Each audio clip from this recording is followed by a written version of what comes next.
Les jeunes musulmans de France seraient beaucoup trop religieux selon l'IFOP. Ils prient, font le ramadan, ne boivent pas d'alcool, se marient religieusement, rejettent la science et ont de la sympathie pour les frères musulmans. Mais c'est quoi ce sondage et il représente combien de personnes exactement? Régulièrement, l'IFOP fait une enquête sur le rapport à la religion des musulmans de France et mesure son évolution de façon totalement objective et scientifique bien sûr. Là par exemple, les conclusions sur la réislamisation des musulmans de France se basent sur un échantillon de 1005 personnes qui résident en France. Des questions très vagues comme « Que pensez-vous des islamistes ?» sont posées et tout ce qui ressemble de près ou de loin à une pratique religieuse stricte ou à un attachement identitaire est considéré comme louche. Pour évaluer le rapport des jeunes musulmans à la science, la question c'est, selon vous, qui a raison sur l'origine du monde ?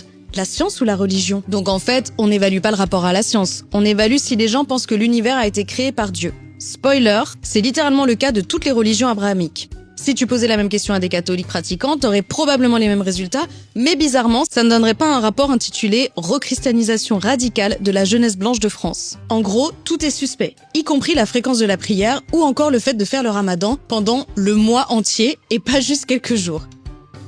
La méthodologie du sondage a été critiquée par plusieurs chercheurs comme Émilien Warvial, pour qui le simple fait de mélanger islam et islamisme dans le titre de l'étude est problématique. Une journaliste de BFM remarque que l'échantillon est biaisé puisqu'il inclut des personnes qui ne sont pas françaises, et une élue d'Ivry a quitté le plateau de Morandini, qui ne la laissait pas exprimer ses doutes sur la représentativité de l'étude. Autre point intéressant, François Cros, directeur du pôle politique actualité de l'IFOP, dit lui-même qu'on observe une augmentation globale de l'identitaire religieux qui ne concerne pas que les musulmans, avec par exemple la montée de l'évangélisme. Alors pourquoi une telle focalisation sur les musulmans qui, selon le sondage, représentent seulement 7% des Français, contrairement à ce qu'affirment les théoriciens du grand remplacement? Peut-être parce que les musulmans de France sont toujours considérés comme un ennemi de l'intérieur et un danger qu'il faudrait contrôler et maîtriser, quitte à surinterpréter leur rapport au sacré.